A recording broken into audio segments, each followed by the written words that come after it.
సనాతన ధర్మం కోసం అహర్నిశలు శ్రమించేటటువంటి ఫైటర్ దాదా మనోహర్ దాస్ గారితో మనం ప్రభుజీ నమస్తే. హరే కృష్ణ. చాలా రోజుల తర్వాత ఎలా ఉన్నారు ప్రభుజీ? అలాగే ఉన్నా. ఎప్పటికీ అలాగే ఉంటారు. You are always fighter. రాముడి సన్నిధానంలో ఈరోజు మీతో మాట్లాడటం చాలా చాలా సంతోషంగా ఉంది. కానీ తీసుకొచ్చినటువంటి టాపిక్స్ మాత్రం డెఫినెట్గా ఇబ్బంది పెట్టేటటువంటి టాపిక్స్, ఫ్యాన్స్ని ఇబ్బంది పెడతాయి. బట్ మాట్లాడాల్సింది అసలు హీరోల గురించి. ఇప్పుడున్నటువంటి వైనం గురించి మనం ఒకసారి చూస్తే విలన్లని హీరోలుగా చేసేటటువంటి పరిస్థితి ఖచ్చితంగా. అదే రావణాసురుడు అనుకోండి, ఇప్పుడు లేటెస్ట్గా కర్ణుడు ఏ విషయంలో హీరో అవుతాడు అనేది ఒక్కసారి మనం ఆలోచించుకుంటే ఆయనకి సింపతి వర్కౌట్ అయినంతగా ఇంకా ఎవ్వరికి వర్కౌట్ కాదేమో అని అనిపిస్తుంది ఒక యాంగిల్లో. ఇంకా ఆయన వీరుడు, యోధుడు, అర్జునుడి కంటే గొప్పవాడు, ఇట్లా రకరకాల మాటలు కాదు. ఇట్లా మహాభారతంలో ఇలా ఉంది, మేము విన్నాము లేదా చదువుకున్నామంటే నీకేం తెలుసు అని ప్రశ్నించేటటువంటి సో కాల్డ్ ఫ్యాన్స్ అనాలా, హిందూస్ అనాలా అర్థం కానటువంటి పరిస్థితి. సో చెప్పండి సార్, మీకు టాపిక్ ఏంటో తెలుసు. కల్కి ఆదిపురుషు గురించి ఆల్రెడీ మాట్లాడుకోవడం జరిగింది. కల్కి గురించి చెప్పండి. అరే నిన్న సెకండ్ షోకి ఏదో హాల్లో సినిమా చూడకముందే నేను రివ్యూ ఇచ్చా. అంటే ఆ రివ్యూని బట్టి పాజిటివ్గా ఫీల్ అయ్యి పాజిటివ్గానే నేను రివ్యూ ఇవ్వడం జరిగింది. 2 daysలో 2 lakhs మంది చూశారు అది వేరే ఛానల్లో. అయితే నిన్న సినిమాకి వెళ్ళాం. కేవలం 600 కోట్ల బడ్జెట్ ఎందుకో మనకి తెలీదు. కేవలం సినిమా అంతా చీకట్లో నడిచింది. బాహుబలిలా ఫీల్ గుడ్ లేదు. సబ్జెక్టు ఎక్స్ప్లెనేషన్ వివరంగా లేదు. అలా మెరుపులాగా తీసుకురావడం తప్ప. ఆ పిల్లవాడైతే డైరెక్టర్ ఓకే, అర్జునుడి పాత్ర అలా ఒక మెరుపులా వచ్చాడు. మళ్ళీ తన కరుణని మనం ఫీల్ అవ్వాలి. ఆ విధంగా ఏదో అంటే దాన్ని ఏమంటారు, చెప్పి చెప్పక ఏదో అలా ఏమిటో అసలు అలా వాళ్ళ మరి నాగేశ్వరుని ఏమనుకున్నాడో. ఇప్పుడు అందరూ మహాభారతం చదివి సినిమాకి వెళ్తారు కాదు కదా, కొత్త వాళ్ళకి ఏమర్థం అవుతుంది. నేను హాల్లోంచి బయటకు వస్తూ చెప్పాను ఆ మాట, మళ్ళీ చెప్తున్నాను. ప్రభాస్ ఉన్నాడు ఆ మేనియా మీద, అది ఆ జోష్తో నడిచింది తప్ప సినిమా 3 గంటలు కూర్చుని చూడటం అంటే సేమ్ ఒకే చీకటి, ఏవో ఆ వెహికల్స్ అది. అంటే అసలు అంటే నేను ఫీల్ అయ్యేది ఏంటంటే సబ్జెక్టుని టచ్ చేసినందుకు నాగేశ్వరుని ఖచ్చితంగా అప్రిషియేటబుల్, మెచ్చుకోవాలి.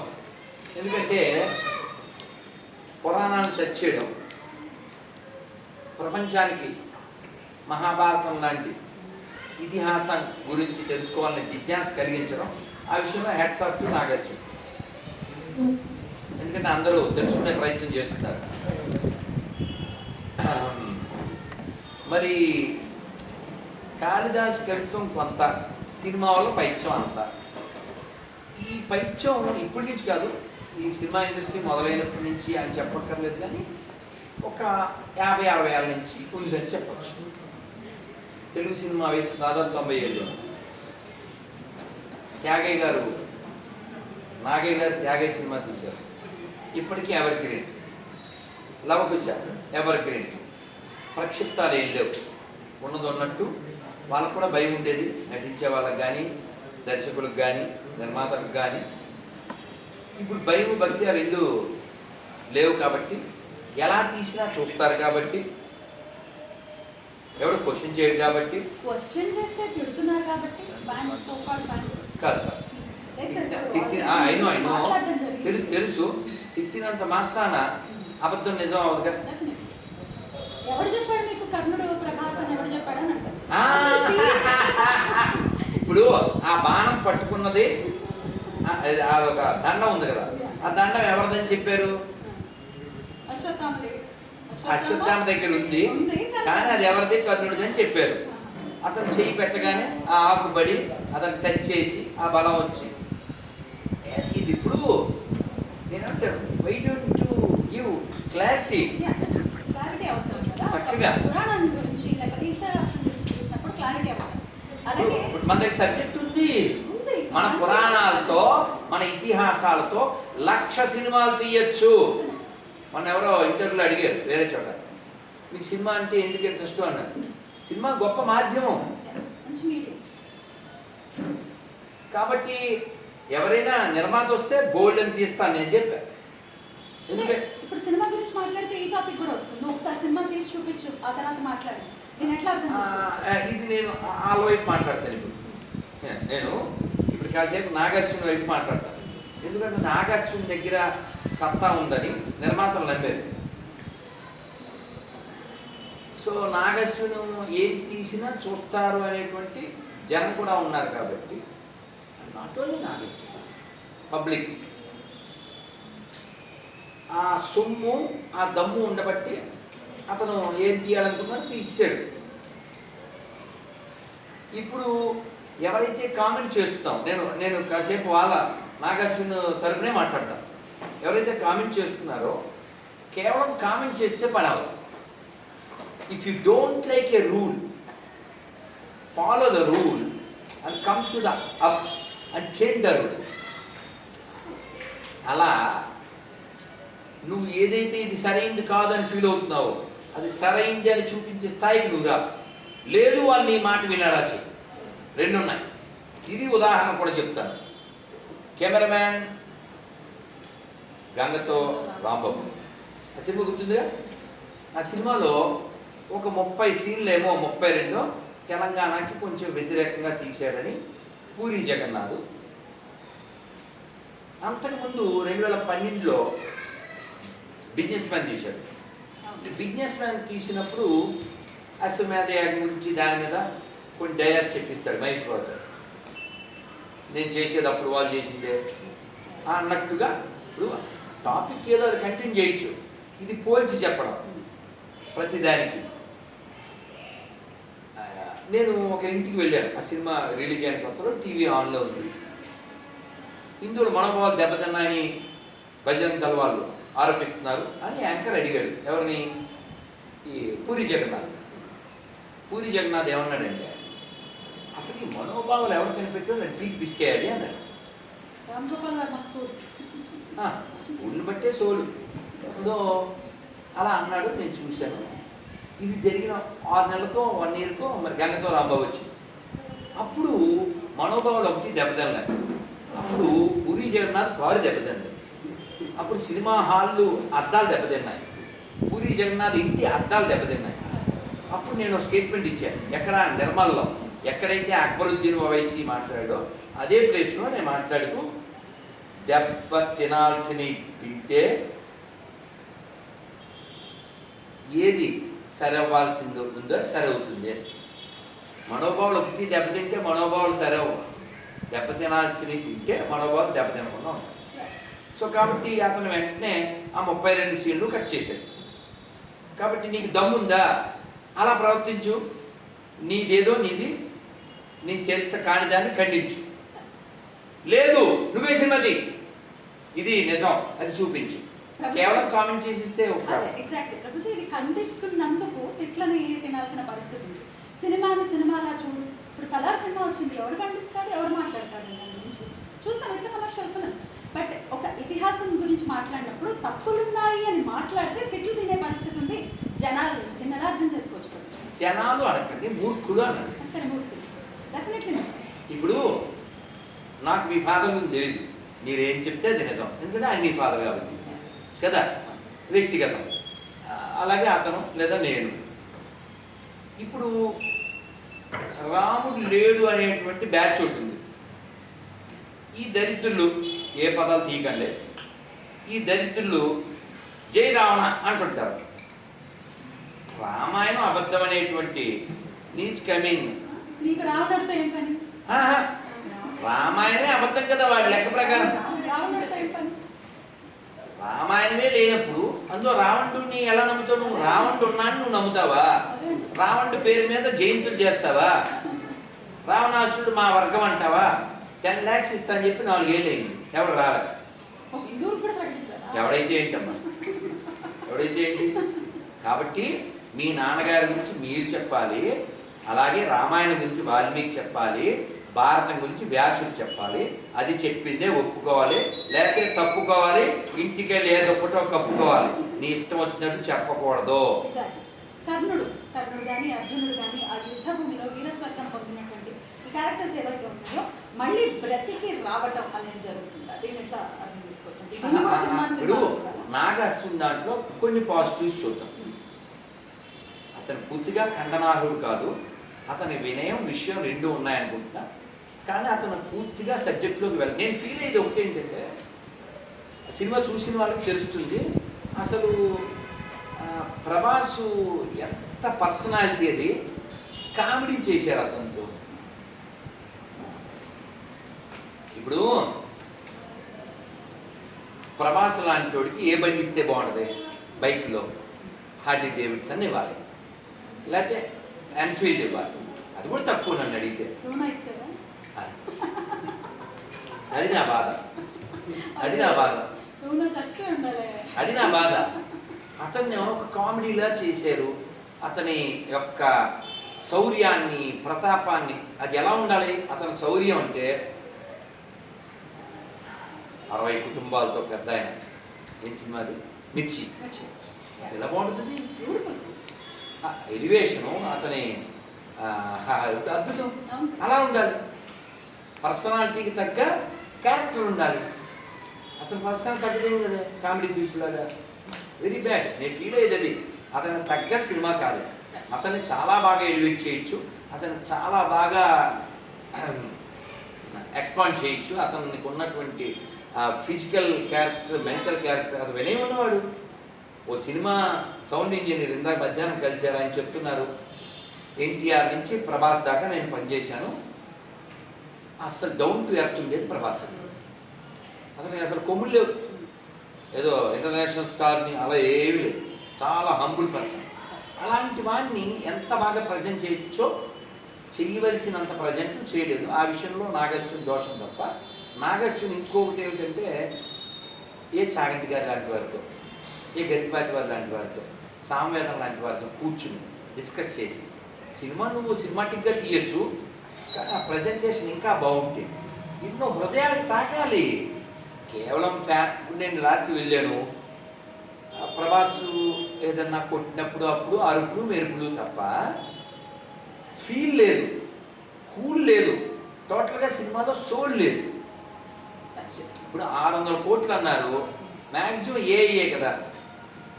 రెండోది గ్రీన్. ఇప్పుడు విఠలాచార్య గారి లాగా ఆర్ట్ బోర్డులు వేసి అట్టలు పెట్టి అంత కష్టపడాల్సిన పని లేదు కదా. సో టోటల్గా నేను చెప్పేది ఏంటంటే, పురాణాలని అలా స్పృశించాడు. అలాగని సోది పురుషులాగా భయంకరమైన వక్ర భాష్యం చేయలేదు, చాలా వినయంగానే డీల్ చేశాడు. ఆ ఓం రౌత్ చాలా లో ప్రొఫైల్లో సీతాదేవి అక్కడ కూర్చుని రావణాసుడితో తలెత్తి మాట్లాడాలు, అది పక్కా రామాయణ వ్యతిరేకం. అది ఇందులో అంత ఎలాబొరేట్గా ఏమీ మహాభారతాన్ని చూపించలేదు, కానీ అశ్వత్థామను మంచోడు చేశాడు. అంటే ఇక్కడ నేను చెప్పేది ఏంటంటే, మనం అతని ఆస్పెక్ట్లో ఆలోచిద్దాం ఒకసారి. ఇప్పుడు కాదు, అశ్వత్థామ కూడా పశ్చాత్తాపడి మంచోడైతే మంచిది అనేటువంటి కాన్సెప్ట్ని అప్రిషియేట్ చేద్దాం. ఎందుకు అవసరం అంటే, మన ధర్మం ఎప్పుడు ఛాన్స్ ఇస్తూ ఉంటుంది.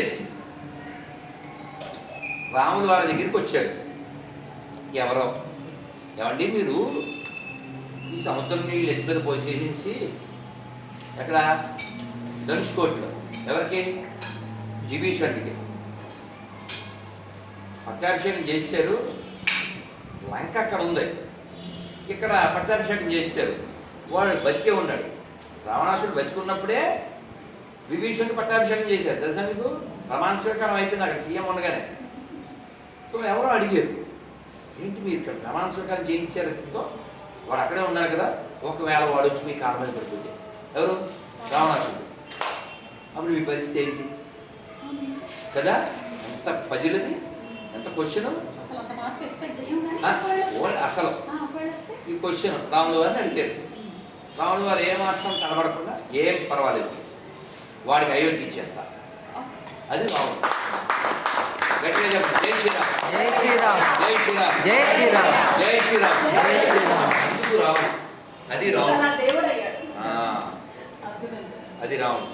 సో ఇక్కడ విషయం ఏంటంటే నాగశ్వను అశ్వత్థామ గురుపుత్రుడు.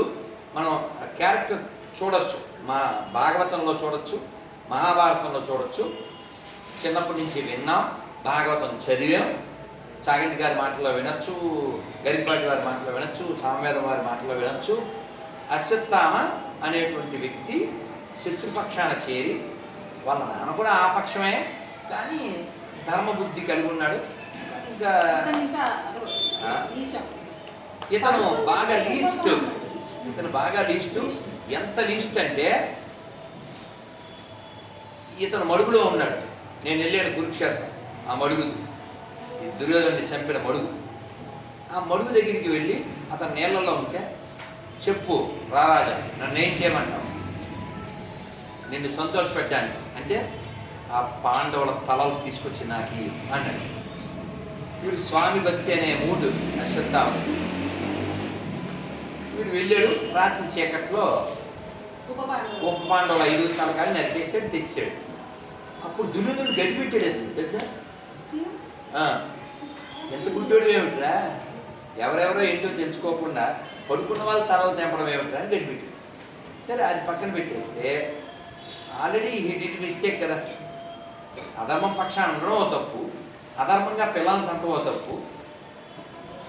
ఇది కాక ఉత్తర గర్భంలో శిశువు ఉంటే,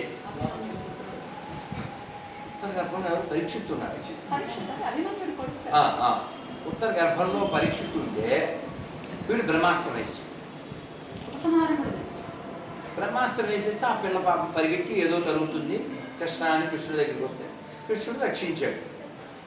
తర్వాత ఆ పిల్లవాడు పరీక్షించాడు, లోకానికి భాగవతం వచ్చింది.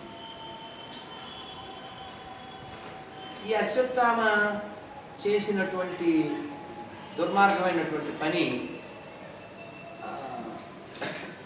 ఆ పిల్లవాడికి కష్టాన్ని ఇచ్చింది, ఆ తల్లికి కష్టం ఇచ్చింది. అక్కడ ద్రౌపదిని బాధ పెట్టాడు, తర్వాత ఉత్తర్ని బాధ పెట్టాడు. ఈ స్త్రీలను బాధ పెట్టిన బ్యాచ్ అందరూ సర్వనాశనం అయిపోయారు. మీరు చూసుకోండి, సీతాయాశ్చరితం మహత్ ఇది రామాయణం అన్నారు. రామాయణం రాముడి చరిత్ర నిజమే, కానీ వాల్మీకి ఏమని చెప్పారు, సీతాయాశ్చరితం మహత్ ఇది రామాయణం అన్నారు. ఈ రామాయణం సీత చరిత్ర. అలాగే మహాభారతం ఒక్క స్త్రీని అవమానించినందుకు ఇంత నాశనమై 100 మంది కౌరవులు నశించిపోయారు, వాళ్ళ వంశనాశనం అయిపోయింది. మీరు క్యారెక్టర్స్ చూడండి, చాలా powerful lady characters. Even Gandhari powerful character, Draupadi powerful character, Kunti powerful character, ఇలా చాలా క్యారెక్టర్స్ ఉన్నాయి. ఈ అశ్వత్థామ శత్రుపక్షం వాడు, శత్రువు, నీచమైన పనులు చేసిన వాడు. కేవలము ద్రౌపది ప్రాణభిక్ష పెట్టడం వల్ల బతికున్నాడు. అంటే గురుపుత్రుడిని అలా చంపడం కరెక్ట్ కాదు. ఆవిడ ఒక తల్లిలా భావించిందండి. నాకు కలిగే బాధ ఇప్పుడు నేను అనుభవిస్తున్నాను, నా పిల్లలు చచ్చిపోయారు కాబట్టి. ఈ బాధ మా గురువుగారి భార్యకి కలగకూడదు. ఇప్పుడు వీడు మన దగ్గరికి వచ్చాడు, మీరు కట్టి, అసలు చాగంటి గారు ఎంత బాగా చెప్తారు, పశువులా అంటే నేను చదివాను బాగా, పశువుని కట్టి తీసుకొచ్చారు వాళ్ళు, అర్జునుడు భీముడు. అది డిస్కషన్ కూడా బాగుంటుంది, చాగంటి గారు బాగా చెప్తారు. ఏమిటి వేద డిస్కషన్, వేదన ఒక్క భీముడు అంటాడంట, ఒక్కడి కొడితే కొబ్బరికాయ వెళ్ళినట్టు వెళ్ళిపోతాడు వీడు. ఈ డిస్కషన్ ఎందుకు, చంపేద్దాం, ముద్ద చేసేద్దాం, ఇలా భీముడు కాబట్టి భీముడు అలా ఉంటాడు. సో కానీ కృష్ణ భగవాన్ చెప్తాడు, మరి ద్రౌపది అతను చంపొద్దంటుంది, చంపినా చావనట్టు చచ్చినా బతికినట్టు ఏదో చేయాలి అని చెప్పి వాడికి విలువైంది మణి, ఆ మణి తీసేమని చెప్తారు, ఆ తల చెక్క కోసేమని చెప్పి. అయితే నాగేశ్వరుని ఏం చేశాడంటే దాన్ని లాక్కొచ్చి, యాక్చువల్ కలియుగాంతం ఎప్పుడు 5,000 సంవత్సరాలు. తెలుసండి, కలియుగంలో నన్ను అల్లరి చేయకండి, 4,32,000 సంవత్సరాలకి ఇప్పటికి 5,000 అయింది. ఇంకా ఎంత ఉంది? 4,27,000 ఉంది. 4,27,000 సంవత్సరాలు ఉంది ఇంకా. సో దీన్ని 6,000 చేసి వీళ్ళ ఆలోచనలు జోడించి అశ్వత్థామలో కూడా మంచితనాన్ని తీసుకొచ్చి పోలే మనం అప్రిషియేట్ చేద్దాం, అంతవరకు రీమిక్స్లు చేయకూడదు. వాళ్ళు మంచోళ్ళు అయితే మంచిదే, రావణాసుడు మంచోడు అయిపోతే మంచిదే, దుర్యోధనుడు మంచోడు అయిపోతే మంచిదే, గొడవలే లేవుగా. అయితే కృష్ణుడే పెకిలించేశాడు ఆ మణిని అనేది సలహా ఇచ్చాడు అర్జునుడే కోసం. కలియుగాంతం వరకు కూడా తన ఒక కుళ్ళిపోయినటువంటి శరీరంతో పడి ఉండేటటువంటి శాపాన్ని సాక్షాత్తు శ్రీకృష్ణ పరమాత్మ ఇచ్చాడు. ఎలా మారిపోయి ఎలా మణి దొరికేసి అన్ని చేశారు, ఏమన్నా నెక్లెస్ పెట్టేసుకోవడానికి నాకు అర్థం కానటువంటి కాదమ్మా. ఇప్పుడు 4,27,000 సంవత్సరాలు 6,000కి వచ్చినప్పుడు ఇది దొరకకూడదా? నీకు దొరికేసింది అంటించుకున్నారు అంతేనా? ఇప్పుడు ఇప్పుడు ఈ సినిమాలు ఎలా ఎందుకు తీస్తారంటే నువ్వు అపోజ్ చేయవు, నువ్వు తగలెట్టావు కాబట్టి. అదే వాళ్ళ పురాణ మీద సినిమా తీయమని. ఇప్పుడు మీకు గుర్తుందో లేదో, డావిన్సీ కోడ్ అని రాజశేఖర్ ఉన్నప్పుడు సినిమా వచ్చింది, డావిన్సీ కోడ్. నేను ఆ ఇంటర్వ్యూ కూడా చూశాను, జెమిని అయినప్పుడు టీవీ ఉండేది, ఉందో లేదు నాకు ఉందా. Thank you. ఆర్ నారాయణమూర్తి గారు కూర్చున్నారు, ఓ పాస్టర్ ఫాదర్ కూర్చున్నారు. ఆర్ నారాయణమూర్తి గారు బోల మనిషి కదా, మన జనరల్ మన టైపే. ఆయన అలా సరదాగా బ్రదర్ అని చాలా జోవిల్గా ఇది స్టోరీ వాళ్ళు తీశారు, చూద్దాం ఇలా చెప్పారు. అయినప్పటికీ అప్పుడు ఒత్తిడి ఉండడం వల్ల, ఆయన కూడా క్రైస్తవ మనిషి కావడం వల్ల ఆయన దాన్ని బ్యాన్ చేశారు. తీసిన వాడు ఎవడు? విదేశీ ఒరిజినల్ క్రైస్తవుడు. బ్యాన్ చేసిన వాడు ఎవరు? సగం క్రైస్తవుడు. ఇది విషయం. డావిన్సీ కోర్టులో మేరీ మగ్దలిన్ అనే ఆవిడ యేసు భార్య అయినట్టు, ఆవిడ అతనికి 2 పిల్లలు ఉన్నట్టు స్టోరీ. అది వాళ్ళు తీశారు, మనం ఏం చేయలేదు. వాళ్ళు తీసిన సినిమాలు కూడా వీళ్ళు ఒప్పుకోలేకపోతున్నారు, ఒరిజినల్ క్రైస్తవులు చేసింది. మరి ఇప్పుడు మనం ఎందుకు రియాక్ట్ అవ్వలేకపోతున్నాం అంటే మనకి పురాణ అవగాహన లేదు. కాదు ప్రభుజీ, రియాక్ట్ అయి నేను ఇంటర్వ్యూ చేస్తేనే నాకే రకరకాల వర్షాలు కురిసాయి అనమాట. అంటే రియాక్ట్ అవ్వకూడదు, నోరు మూసి కూర్చోవాలి. సినిమాలో చూడాలి, ఇతిహాసాలు జోలికి వస్తే సినిమాలో చూడాలి. ఎలా చూస్తాం? నువ్వు అబద్ధం చెప్తే రియాక్ట్ అవుతాం. రియాక్ట్ అవ్వద్దని మన వాళ్ళే అంటున్నారు. వాళ్ళు మన వాళ్ళు అనకండి, మూర్ఖుడు అనండి. ప్రభుజీ ఇతిహాసం గురించి వాడు చదవలేదు, వాడు వినలేదు, అథెంటికేషన్ కావాలి కదా. ఇప్పుడు ఈ మాజీ సీఎం ఇప్పటికీ నేను సీఎం అంటే సంతకం చెల్లదు. సీఎంలా నువ్వు ఫీల్ అయితే సరిపోద్దా? నువ్వు సీఎం అయి ఉండాలి. అలా నేను కరెక్ట్ అని నువ్వు చెప్తే అయిపోదు, అది అయి ఉండాలి. వ్యాసుడు ఆథరైజ్, ఇది ఆథర్, ఇది ఆథరైజ్ అని చెప్తుందే కరెక్ట్. వ్యాసుడు చెబితేనే మహాభారతం కరెక్టు, వాల్మీకి చెబితేనే రామాయణం కరెక్టు. ఎవడు పడితే ఎవడు చెప్పకూడదు. మీ నాన్న గురించి మీరే మాట్లాడాలి. ప్రభుజీ, కర్ణుడు హీరోనా విలనా? What is your opinion? కర్ణుడు దేనికి ప్రతీక? ఓసారి చూడండి. నోటి దోలకి నెంబర్ 1 ప్రతీక. నేను చెప్పను, మహాభారతం చెప్తుంది.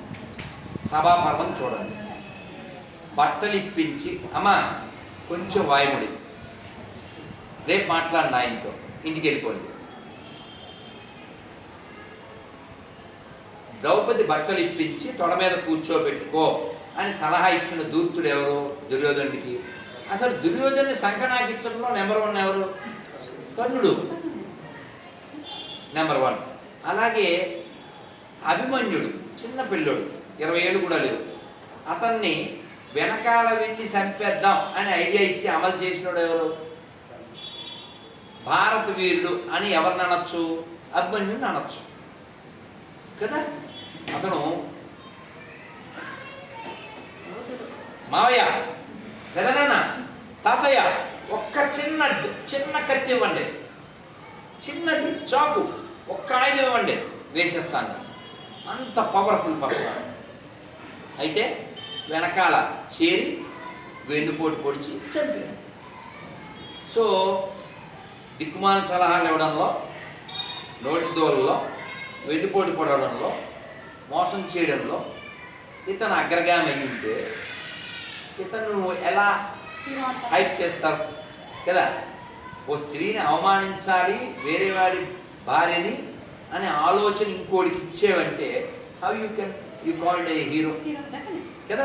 ఈ పాయింట్ ఆఫ్ వ్యూలో కుంతీదేవిని అవమానిస్తూ ఉంటారు. కుంతి అలా చేయబట్టి కర్ణుడు అలా మారాడు. కర్ణుడు అలాంటి ఒక సాంగత్వంలోకి వెళ్ళటం కానీ అన్నిటికీ కారణం కుంతి అని అంటారు. మీరే ఇప్పుడు కష్టం వచ్చిన ప్రతివాడు తీవ్రవాది అయిపోతే,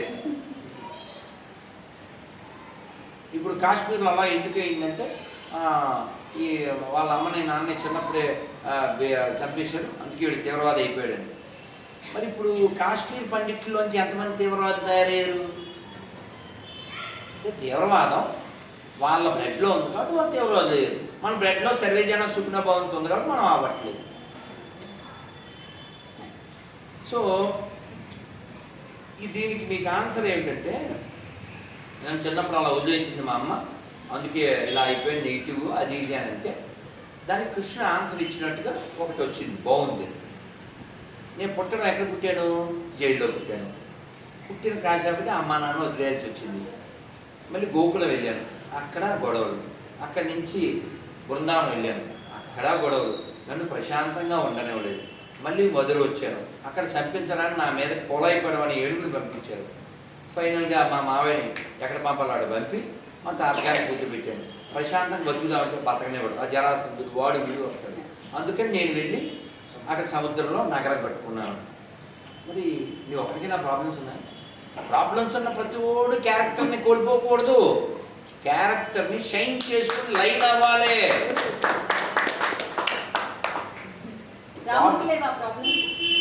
ప్రాబ్లం అనేది వంక, వీడికి కావాల్సింది డొంక, వీడు అంటించుకునేది బంక, అందుకే ఆగింది పంక.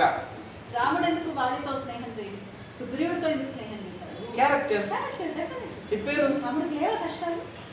కాదండి, వాలి చెప్పాడు, అయ్యో ఈ మాత్రం దానికి ఇంత యుద్ధాలు ఇవన్నీ ఎందుకు, నాకు ఒక్క మాట చెప్తే వాడిని తోక్క కట్టుకొచ్చేసి, రావణాసుడిని తోక చుట్టి తీసుకొచ్చేసి నీ ముందు నిలబెట్టేది కదా.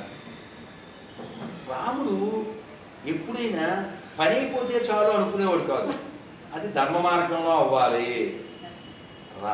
జాగ్రత్తగా స్పష్టంగా చెప్పారు, రామాయణంలో స్పష్టంగా చెప్పారు. ఏమని? రాముడు మనం ఎందుకు పూజ చేస్తాం? ఎందుకు పూజ చేస్తాం? రామో విగ్రహవాన్ ధర్మ. రాముడు ధర్మమూర్తి కాబట్టి పూజ చేస్తాం. రాముడు కేవలం పొడుగ్గా ఉన్నాడు కాబట్టి కాదు, రాముడు రాజుగారి అబ్బాయిని కాదు, గుణము. గుణము రాముడిని పూజించేలా చేసేది గుణం. కాబట్టి ఆయన గుణనిధి, ఆయన కరుణానిధి. That's why it's called Dasharathi, కరుణా పయోనిధి. కాబట్టి గుణం కావాలి, గుణం కావాలి, అదే నొక్కి చెబుతున్నాం. మన ధర్మం విషయంలో ఇంత కష్టం ఎందుకు వస్తుందంటే, పిల్లల్ని గుణాల చేత పెంచకుండా కేవలం ధనం ఉంటే చాలు, చూడు ఆ పక్కింటోడు ఈ ఆడు అని పోల్చి పోల్చి పోల్చి వీడి మనసుని కాల్చి కాల్చి వీడు రాటు దేలి నాటుగా తయారైపోయి, నా పాట చూడు నాటు నాటు నాటు, మిమ్మల్ని వేసేస్తాను చూడు వేటు వేటు వేటు అని తీసుకెళ్ళి నీకు చూపిస్తాను ఒక చోటు అని ఓల్డేజ్ హోమ్లో వేసేస్తుంది. మళ్ళీ అయితే రాముడు పుట్టిన నేలలో, రామాయణం లిఖించబడిన నేలలో ఓల్డేజ్ హోమ్స్ ఏంటి? ఈ హైదరాబాద్ చుట్టుపక్కల 430 పైన ఓల్డేజ్ హోమ్స్ ఉన్నాయి. ఏంటి దరిద్రం?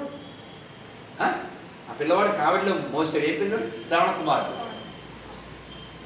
అది ఈ నేల గుడ్డి వాళ్ళైన తల్లిదండ్రులని కావిడిలో మోసి సేవించుకున్నటువంటి శ్రవణ కుమారులు పుట్టిన నేలలో ఓల్డేజ్ హోమ్స్ ఎందుకు పుడుతున్నాయి? పిల్లలు ప్రయోజకులు అవ్వాలి, లేకపోతే పిల్లలు కూడా దైవాలు శాఖ చూడాలి అంటే ముందు అసలు ఇతిహాసాలు పురాణాలు చిన్నప్పటి నుంచే నేర్పాలి. ఎవరికి తెలియాలి? ఆవు చేయడం వేస్తే.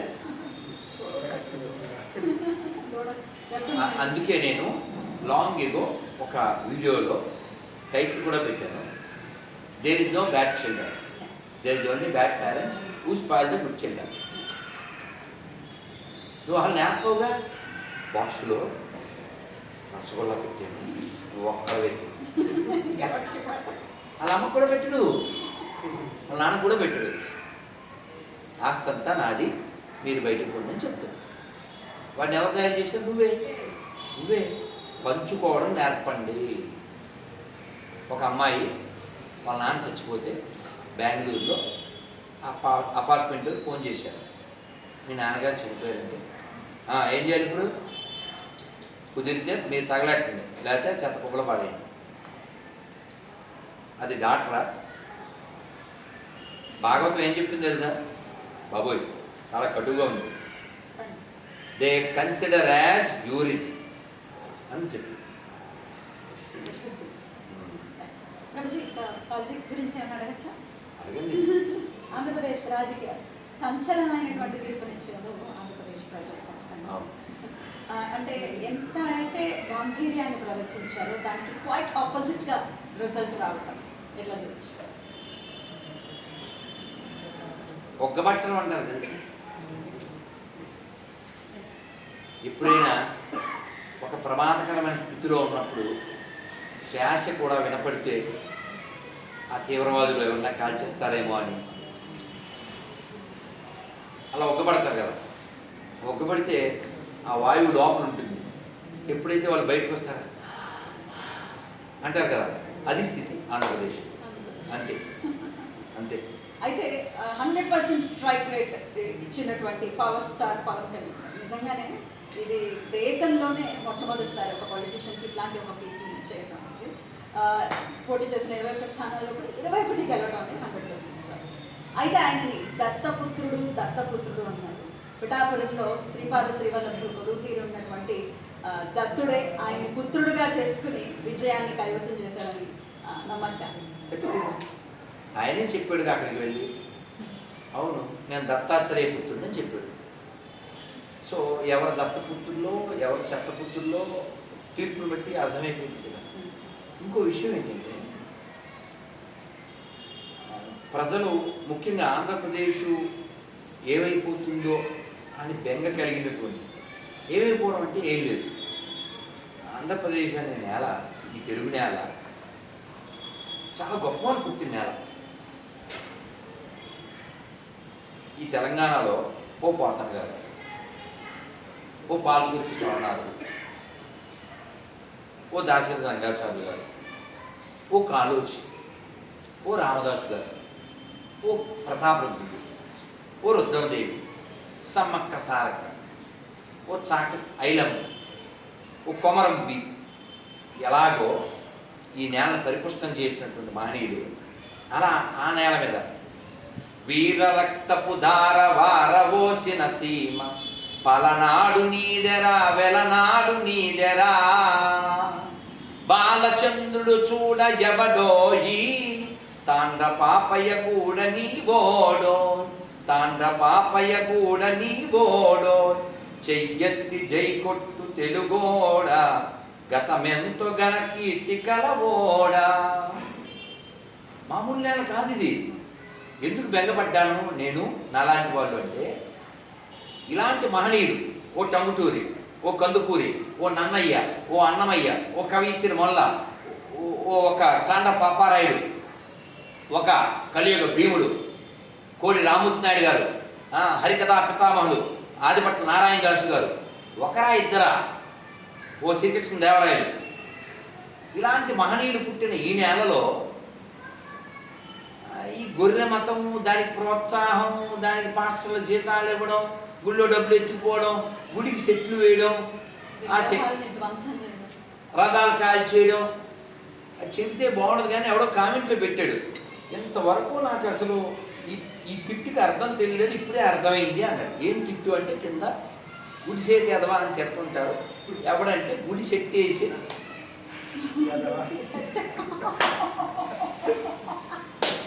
నేను ఆశ్చర్యపోయాను. ఉందా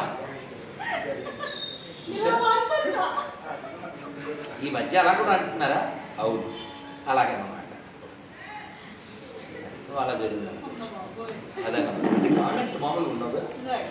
సో కాబట్టి ధర్మం ప్రధానంగా జీవించేటువంటి నేలలో పుట్టి నిన్న చూశాను ఒక వీడియో, ఇవాళ జరిగిన క్లాస్గా నిన్న చూశాను ఒక వీడియోలో Pawan Kalyan deputy CM of Andhra Pradesh అన్నమాట. దాన్ని సెట్ చేసుకో, నువ్వు కూర్చుంటే వాడుకో.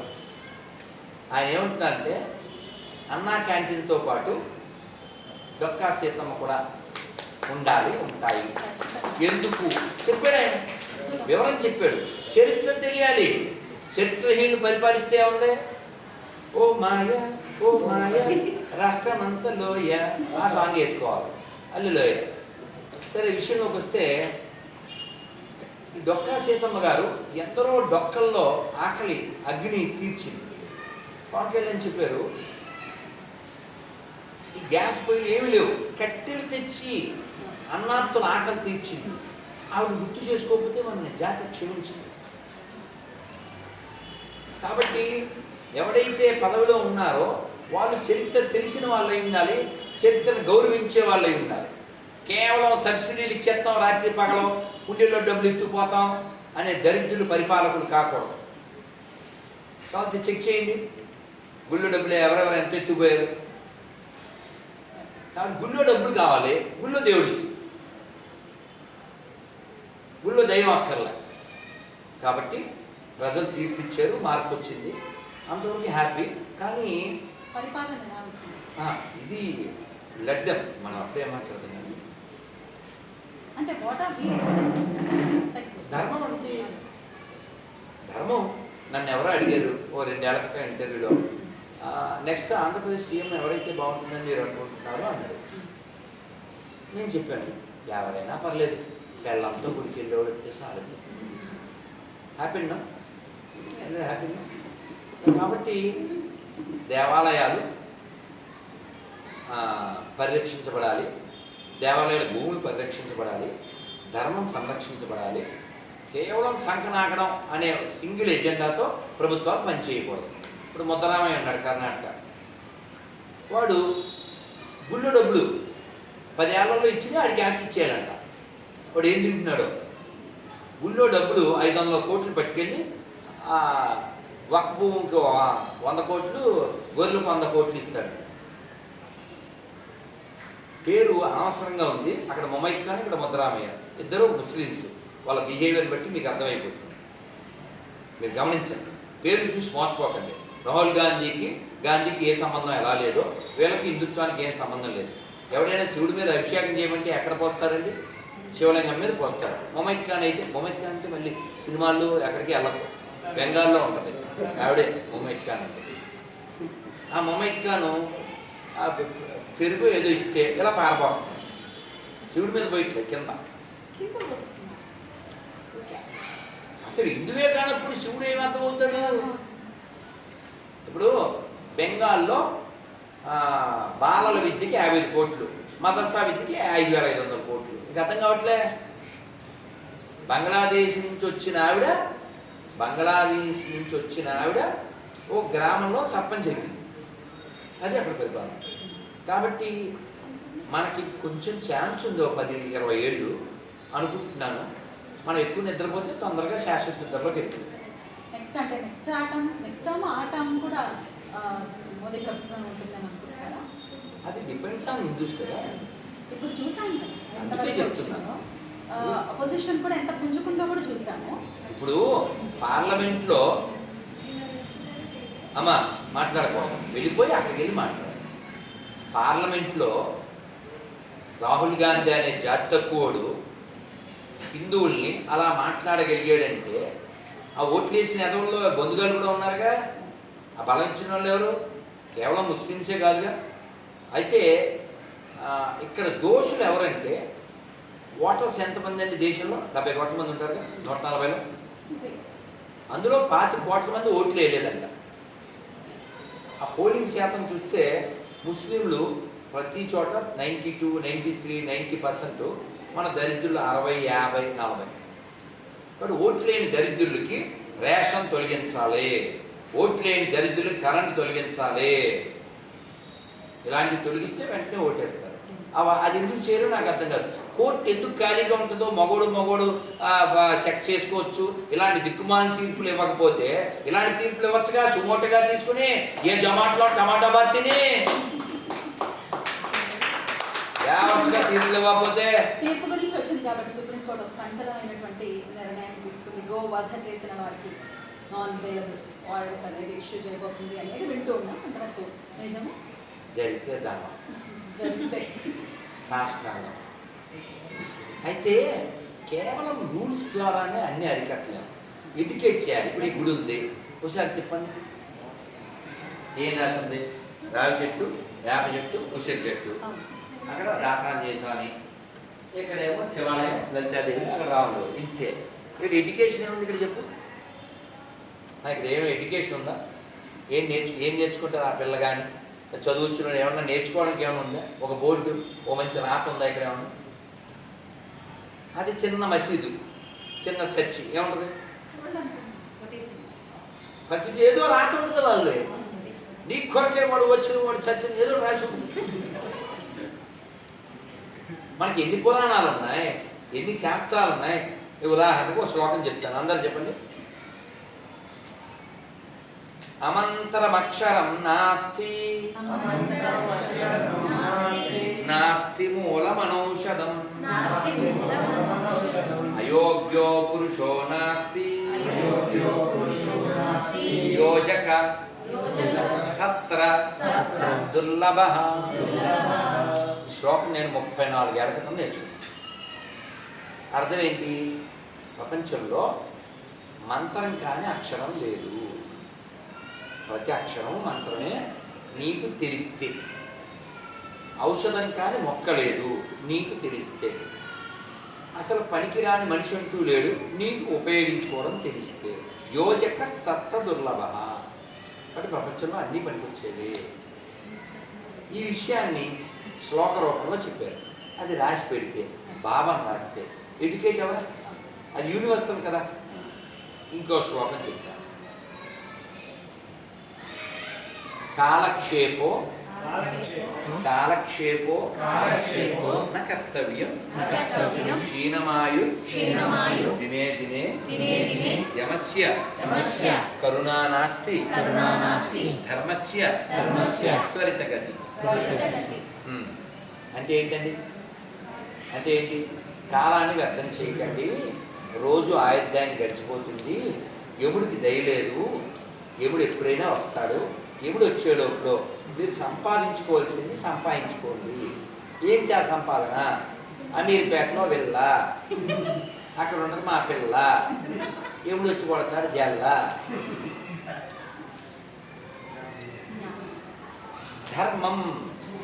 ధర్మాన్ని మనం సాధించాలి.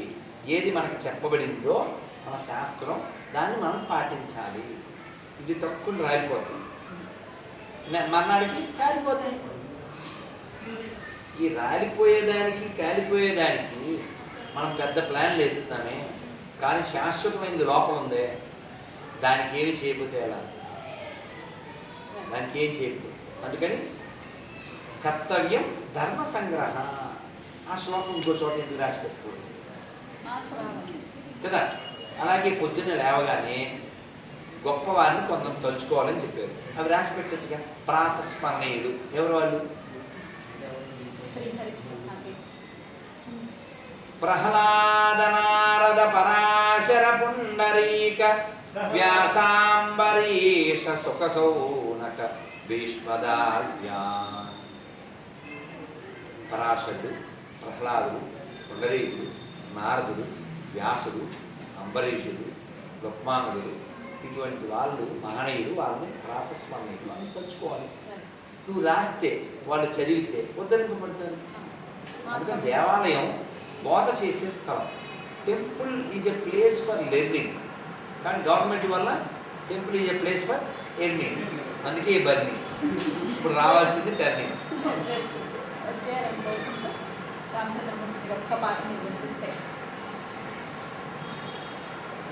రామదాస్ గారు కాన్ఫిడెన్స్ లెవెల్ చూడాలి. ఆయన ఎంత బాగా చెప్తారంటే, తారక మంత్రం కోరిన దొరికెను ధన్యుడనైతిని ఓరన్న మీరిన కాలుని దూతల పాలిట మృత్యుయని మది నమ్మన్న తారక మంత్రము కోరిన దొరికెను ధన్యుడనైతిని ఓరన్న. ఆ కీర్తనలో సత్యంబిక పుట్టుట సున్నా, నేను ఇంక మళ్ళీ పుట్టను, ఎంత కాన్ఫిడెన్స్ ఉండాలి మళ్ళీ పుట్టను అని చెప్పగలగడం అంటే. ఎందువల్లంటే నా దగ్గర ఒక ఔషధం ఉంది, నా దగ్గర ఒక ఆయుధం ఉంది. అదేమిటది? రామనామం. అందుకని త్యాగరాజ స్వామి వారు రాముని ఆరాధించారు, రామదాసు గారు ఆరాధించారు. అన్నమయ్య వెంకటేశ్వరులోనే అందరినీ చూశాడు. చూస్తూ ఏమన్నారంటే, అన్నమయ్య అందంగా చూపిస్తూ మాట్లాడతాడు, అన్నమయ్య చూపిస్తూ పాడతాడు.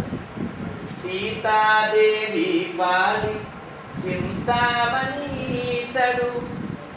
ఈతడు దాసుల పాలి ఇహ పరదైవము రామచంద్రుడితడు రఘువీరుడు కామిత ఫలములియ కలిగనే ఇందరికి రామచంద్రుడితడు రఘువీరుడు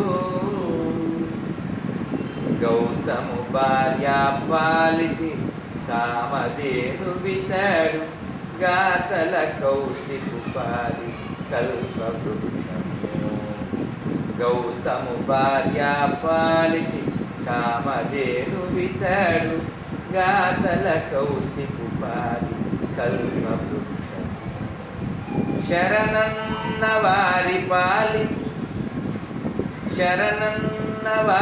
పాలి కన్నులెదుట మూరితి శరణన్న వారి పాలి కన్నులెదుట మూరితి వెలయ శ్రీ వెంకటాద్రి విభుడీతడు శరణన్న వారి పాలి కన్నులెదుట మూరితి వెలయ శ్రీ వెంకటాద్రి విభుడీతడు రామచంద్రుడితడు రఘువీరుడు కామిత ఫలములియ కలిగనే ఇందరికి రామచంద్రుడితడు.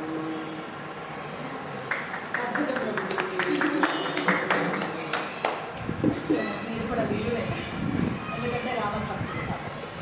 రాముడు శాంతం కలిగినవాడు, వినయం కలిగినవాడు, కానీ ఆయుధాన్ని ఎప్పుడూ విడిచిపెట్టినవాడు. ఎందుకంటే ధర్మహింస తదైవచ. సీతాదేవి ఎందుకండి ఇవన్నీ మీకు అని ఆయన తల్లి కదా, మనందరి తరపున ఒక కథ చెప్పు. చూసారా, కథలు చెప్పకు అంటుంటారు భార్యలు, కానీ రాముడిని చూసి నేర్చుకోవాలి. భార్య కథలు చెప్తే వినాలి. అదేదా అది కథ చెప్తుంది. ఏం కథ అంటే, ఒక ముని తపస్సు చేసుకుంటూ ఉంటాడు. ఇంద్రుడు వచ్చి ఒక మంచి కత్తి, పొడుగైన మంచి బలమైన కత్తి ఒకటి ఇచ్చింది. సరే, ఇది మా పూర్వీకుల నుంచి వచ్చింది, రాజు వేషంలో వస్తాడు ఇంద్రుడు. దీన్ని కొంచెం మీ దగ్గర పెట్టండి, అత్యవసర సమయం వెళ్తున్నాను, మళ్ళీ వచ్చి కలెక్ట్ చేసుకుంటాను. దాన్ని అక్కడ పెట్టండి రాజా అని. వస్తూ ఉంటే ఎంత ప్రమాదం అని చెప్పడానికి చెప్తున్నాను. అతను వెళ్ళిపోయాడు. ఇంద్రుడు రాజు రూపంలో వచ్చి కత్తిచ్చి వెళ్ళిపోయాడు. ఈ ముని రోజు స్నానానికి వెళ్ళేవాడు ఆ నదికి. ఈ చెట్టు కింద ధ్యానం, అక్కడ స్నానం. రోజు మామూలుగా వెళ్ళేవాడు. ఈ వెనకాల జింకలు, పులులు, సింహాలు కూడా వచ్చేవి. అంత కూల్ పర్సనాలిటీ. ఈయన కత్తి అక్కడ పెడితే మళ్ళీ ఎవరిని ఎత్తుపోతారు అన్నట్టుగా దాన్ని పట్టుకుని వెళ్ళి అక్కడికి వచ్చి స్నానం చేసేవాడు. ఓ రోజు మనస్సు దిక్కుమంది కదా, మాట కూడా ఉందిగా, నాటక రంగానివే మనసా తెగిన పదంగానివే మనసా. అలా ఇతని కత్తి తీసుకుని అసలు ఇది పదును ఎంత ఉందో చూద్దాం అని చెక్కు కొట్టాడు. ఆ బాగానే తెచ్చుకుందే అనుకున్నాడు, మళ్ళీ తెచ్చి అక్కడ పెట్టాడు. ఈ అలవాటు వల్ల ఏమైంది, ఇలా ఇలా అంటూ అక్కడ ఓ జింకన అలా వేసేసాడు. ఇప్పుడు ఇంద్రుడికి ఏం కావాలి, ఇతను తపస్సు పక్కడం, జీవహింస చేస్తే తపస్సు పక్కడం అయిపోయింది. అంటే ఒక్క వ్యక్తిని కూడా వాడకుండా ఒక ప్రాణం లేని వస్తువుని వాడి ఒక మునిని పక్కదారి పట్టించేది. సీతాదేవి కథ చెప్పి మనకి ఎందుకండి, మనం ఏదో 14 ఏళ్ళు వనవాసం చేద్దామని వచ్చాం, మీరు ఏమో ఆయుధాలు అవి ధరించి వీళ్ళ కష్టాలు అవి పెట్టుకున్నారు అని అంటే రావణుడు చెప్పాడు, క్షత్రియుడిని రక్షించకపోతే ఆ పదానికి వ్యర్థం. సో నేను వచ్చింది అదే అలా చెప్పింది, ఎందుకంటే ఏదో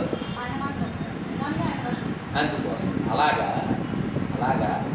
రాముడు రాఘవుడు రవికుడుడితడు, భూమి జగుపతి అయిన పురుష నిదానము. రాముడు రాఘవుడు రవికుడుడితడు. చాలా చాలా గురించి ఈ సమయాన్ని మరొక్కసారి మనకి ఇచ్చినందుకు చాలా చాలా హరే కృష్ణ.